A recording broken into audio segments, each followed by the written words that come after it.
నమో వెంకటేశాయ. తిరుమల తిరుపతి స్వామివారి దర్శనాన్ని ఈరోజు ఉదయం చేసుకోవడం జరిగింది. చాలా ఆనందంగా ఉంది. స్వామివారి దీవెనలు అందరికీ ఉండాలని చెప్పి మనస్ఫూర్తిగా కోరుకుంటా ఉన్నాం. మొన్న ఒంటిమిట్టలో శ్రీరాముల వారి కళ్యాణం చాలా అంగరంగ వైభవంగా గౌరవ ముఖ్యమంత్రి చంద్రబాబు నాయుడు గారు దంపతులు పట్టు వస్త్రాలు సమర్పించి స్వామివారి కళ్యాణం మనం ఇక్కడ మరి విభజన జరగకముందు భద్రాచలం ఉమ్మడి ఆంధ్ర రాష్ట్రం చేసుకునేవాళ్ళం. మన ఆంధ్ర రాష్ట్రానికి ఒంటిమిట్టని చాలా అద్భుతంగా డెవలప్ చేయడం జరిగింది. చాలా పురాతనమైనటువంటి దేవాలయం.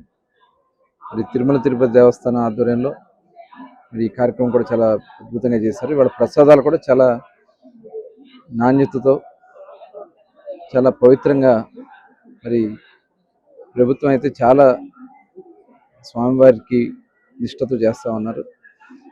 మరి గతంలో కొన్ని ఇబ్బందులు వచ్చినాయి, కానీ ఇప్పుడు నెయ్యి కానీ క్వాలిటీతో కూడుకున్నటువంటి ప్రసాదాన్ని అందిస్తూ ఉన్నారు. అలాగే అన్నదాన ప్రసాదం కూడా చాలా బాగుందని చెప్పి ప్రతి ఒక్కరు భక్తులు చెప్తా ఉన్నారు. మరి స్వామివారి కృప అందరికీ ఉండాలని చెప్పి మనస్ఫూర్తిగా కోరుకుంటూ నమో వెంకటేశాయ.